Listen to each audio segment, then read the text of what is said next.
So ngayong araw no ay ika-20th din na ng ating mga itlog dito sa ating hatcher. So tingnan natin no kung may napipisa na ba sa ating mga itlog, kung mayroon na bang sisiw ngayon. So buksan natin no yung ating hatcher. So ito siya. Okay. So mayroon ng pisa no na mga sisiw dito. Yan no yung mga sisiw natin. Yan. So meron pa sa baba no. So ito no, meron na tayong mga sisiw dito. So kukunin muna natin yung mga shell na pisa na. So ito so yung mga sisiw natin. So tanggalin natin, kunin natin no yung mga shell. Bukas malaman natin no, kung ilan ang hatchability rate natin dito. So yan no, halos-halos na pipisa no. So kukunin natin ito para medyo lumuwag sila no. Yan. Yung mga eggshell dito ay hindi natin to itatapon no. Iipunin natin to dahil pwede ito magiging supplement no sa ating mga inahin, sa ating mga breeder, dahil ito ay isang source no ng calcium. Meron na tayong sisiw. So bukas natin malaman yun kasi bukas yung ika-21 din nila. Bukas natin malaman kung ilan yung hatchability rate ng ating incubator no sa 130 eggs natin, kung ilan yung napipisa sa mga fertile eggs natin. So meron pang hindi napipisa dito no, so pero konti na lang. Yan. So yan oh. Yan yung mga sisiw natin. So bukas natin ito no. Kukunin dito sa ating hatcher. So kunin lang muna natin dito yung mga eggshell. So ayan. So meron pang hindi napipisa dito no. Ito. Kukunin natin to tapos ilagay natin no sa ibang tray dahil baka pagpisa nito mapakapakad lang no yung mga sisiw tapos mamamatay. Yan oh. So 2, 4, 6 mayroon tayong 6 na itlog no na hindi pa napipisa sa tray na ito.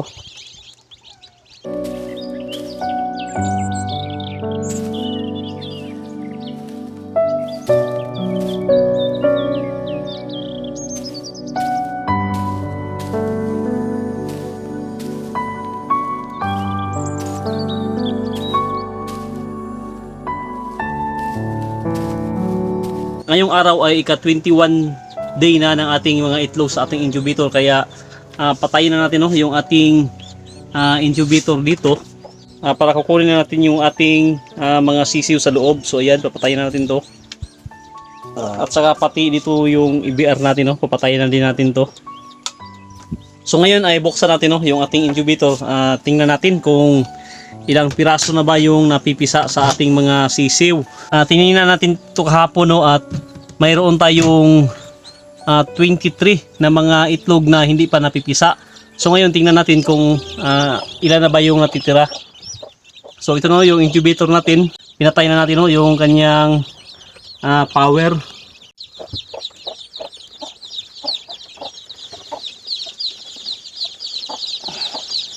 So ito no yung mga sisiw natin.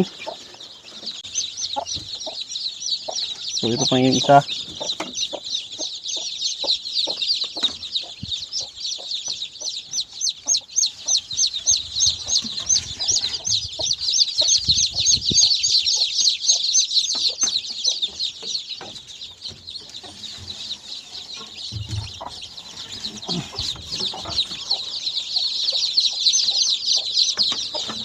Ito na lahat no yung ating mga sisiw. Ito yung mga sisiw natin na galing sa breeding pen number 1.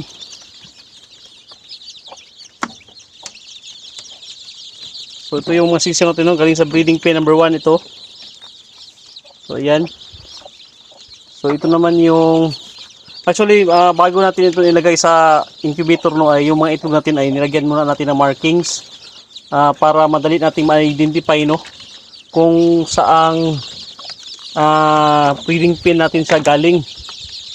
So ayan siya. So ito no, meron tayong dalawang itlog dito na napipisa. So tingnan natin no kung ilan yung natira. 2, 4, 6, 7. So 7 itlog no yung natira. May isa pa dito na hindi naka hindi na bumuka no. Tingnan natin na mamatay na ang sisiw dito. So 7 na mga itlog. So dalawa yung nadagdag dito, no.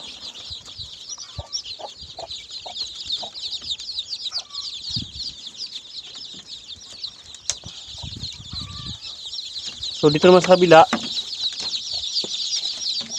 So ayan, no, wala tayong walang itlog, no, na napipisa dito. So tingnan natin, no, kung ilan ito lahat. 1, 2, 3, 4, 5. Bali 21 yung sisiw natin, bali 21 yung itlog natin na hindi napipisa. Sa 130, bali 109, no, na mga itlog yung napipisa natin. I-divide natin yan sa 130, no, yung 109 ay meron tayong 83% dito na hatchability rate sa ating mga sisiw, no. So ayan na yung ating mga sisiw lang lahat. So ayan, natutukaan na sila. Yung mga itlog nito ay may mga markings na ito, no. Ito yung galing natin sa breeding pen number 1. Ito naman yung sa patani natin. At saka dito sa kabila, ito yung mga sisiw, no, na hindi natin na mamarkahan yung mga itlog. Ito. At saka ito naman yung sa breeding pen number 2 natin. So ngayon ang gagawin natin ay lagyan natin sila ng markings, no, yung mga sisiw natin para malaman natin kung saang breeding pen natin sila galing. Napaka-importante kasi, no, na lagyan natin sila ng markings dahil mayroon kasi tayong susundan dito, no, na breeding program dito sa ating mga manok para maiwasan natin, no, yung inbreeding depression. So about sa inbreeding depression, no, ay tatalakayin natin yan sa mga susunod na mga episode. So dito muna tayo, no, sa pagmarkings ng ating mga sisiw. Sa mga ganito kalaki, no, ay ang maganda sanang i-markings dito ay yung 2 pans, yung gitna ng kanyang daliri, no, ng ating mga sisiw ay lagyan sana natin ng butasan sa natin yan.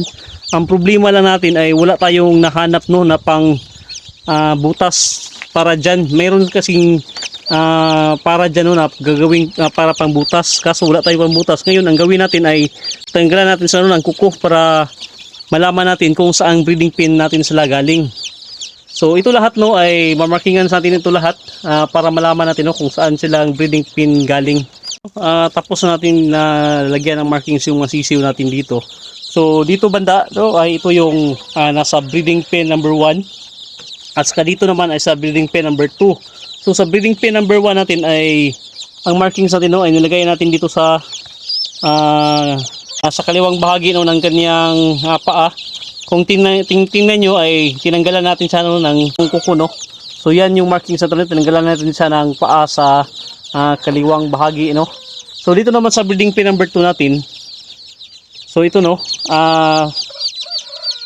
sa kanang bahagi naman, no, yung tinanggalan natin ng kuko.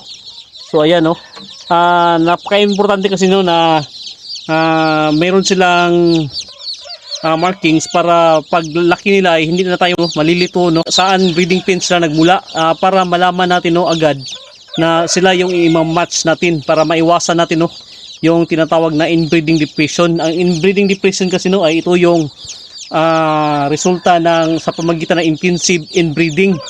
So ang inbreeding, no, ay very complex siya na pamamaraan sa breeding, pero ito yung nagpapa-improve, no, sa quality ng ating mga manok, sa kanyang purity. At dito naman sa ating patani, no, ay ang markings na inilagay natin sa kanya ay dito sa kanang bahagi na paa. So yung sa bandang ibabaw, no, ay tinanggalan natin ng kuko. At doon naman sa mga hindi natin sigurado kung saang breeding pen sa nagmula, so kagaya dito, no, yung mga sisiw dito ay hindi natin ito nilagyan ng markings. So ito lang tatlo, no, yung nilagyan natin ng markings. So ngayon ay tapos na tayo ng-markings, no, ay ilagay natin sila sa kanilang brooding pen. At bago yun ay bigyan naman natin sila, no, ng B1 vaccine.